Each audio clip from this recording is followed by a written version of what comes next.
Salah satu musibah yang sering tidak diperhatikan oleh kaum masyarakat Islam di Indonesia soal warisan. Orang tuanya sudah meninggal, tinggalkan warisan, tanah, rumah, apa yang lain-lain. Namanya ada warisan, segera dibagi. Sistem bagiannya ada dua.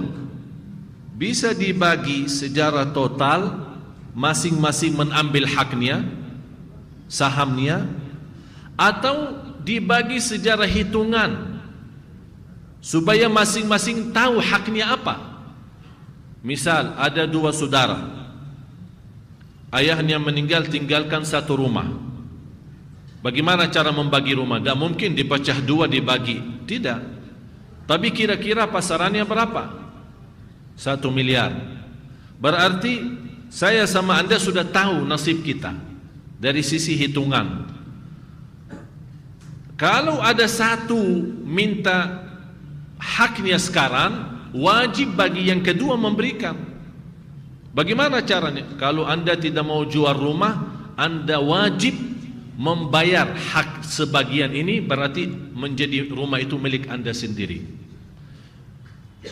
Ini persoalan banyak yang sekarang menghadapi masalah karena orang tuanya meninggal, kemudian ibunya meninggal, tidak dibagi warisan sekian lama.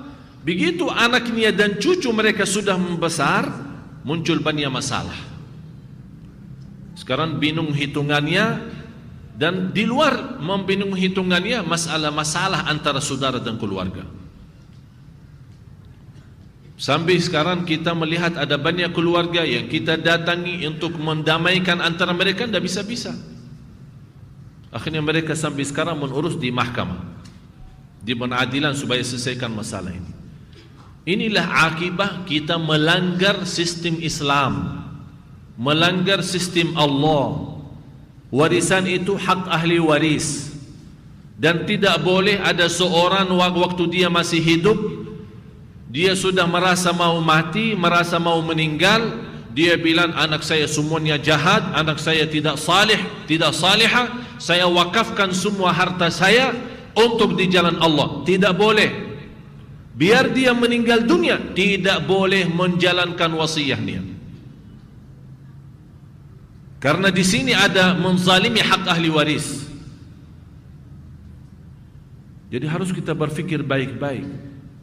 Orang yang pun, apalagi yang bertanggung jawab soal warisan, itu amanat yang paling berat. Kalau ada seorang tua meninggal tapi anaknya masih kecil, termasuk anak yatim, menwakili seorang lain untuk menguasai hartanya dan kontrol hartanya sampai anaknya ini dewasa, ini paling berat tugas. Karena ancaman dari Allah, orang yang menjaga memelihara harta anak yatim tapi dia makan dari harta itu tidak sesuai ajaran Islam, akan dia makan dari api neraka nanti di hari kiamat. Itu tugas yang paling berat. Harus kita ngerti jamaah sekalian, kalau soal harta halal akan dihisab oleh Allah, harus kita fahami itu. Sekarang orang berfikir kalau halal alhamdulillah selamat, belum tentu. Yang halal belum tentu selamat, apalagi yang haram. Yang halal dihisab oleh Allah dari mana dan kemana. Sekarang banyak berfikir sumber uangnya jelas 100% halal, tapi pengeluarannya yang tidak jelas, sembarangan, membelanja tanpa mubazir.